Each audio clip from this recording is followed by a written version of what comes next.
June 4న వెల్లడయ్యే ఎన్నికల ఫలితాల్లో YCP విజయం ఖాయమని మంత్రి బొత్స సత్యనారాయణ ధీమా వ్యక్తం చేశారు.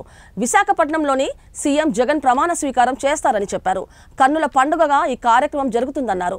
ప్రమాణ స్వీకారం తేదీని ప్రకటిస్తారని తెలిపారు. ప్రజల ఆకాంక్షలను నెరవేరుస్తూ సంస్కరణలు, అభివృద్ధిని కొనసాగిస్తామని పేర్కొన్నారు. ఉంటేనే న్యాయం జరుగుతుందని వాళ్ళందరూ కూడా పెద్ద ఎత్తున వచ్చారు.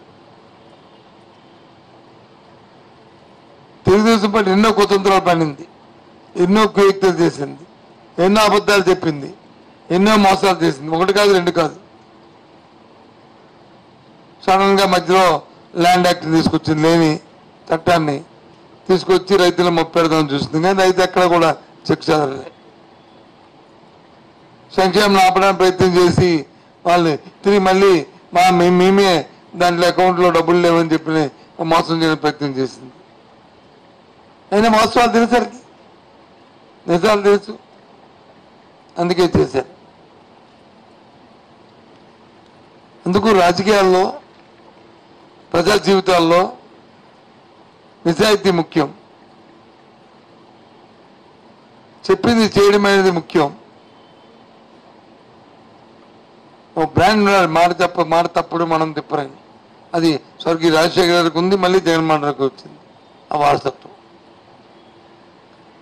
అదే రీతిలో ప్రధానులు కూడా వచ్చారు.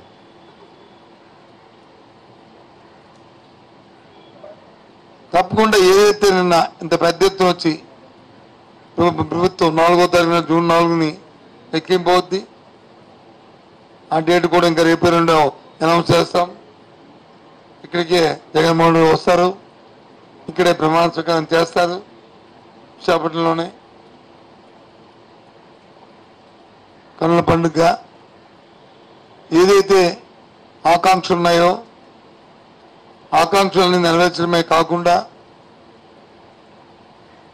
ఏవైతే ప్రభుత్వంలో రిఫార్మ్స్ ఉన్నాయో దాన్ని కొనసాగిస్తూ అటు విద్యలో కానీ వైద్యంలో కానీ దాంతోపాటు అభివృద్ధి కార్యక్రమాలని ముఖ్యంగా విశాఖ విజన్ ఏదైతే ఉందో విజన్ అచీవ్ చేస్తూ ఉద్యోగ అవకాశాలు ఇస్తూ జూన్ 4 నుంచి ఆ ప్రక్రియ ప్రారంభమవుతుంది. ముఖ్యంగా ఇందులో పాల్గొన్న ఈ ఎన్నికల్లో ఎన్నో ఒడిదుడుకులు పాల్గొని ఎన్నో ఇబ్బందులకు ఓర్చి ఎన్నో మాయ మాటలకి లొంగకుండా ప్రలోభాల్లో లొంగకుండా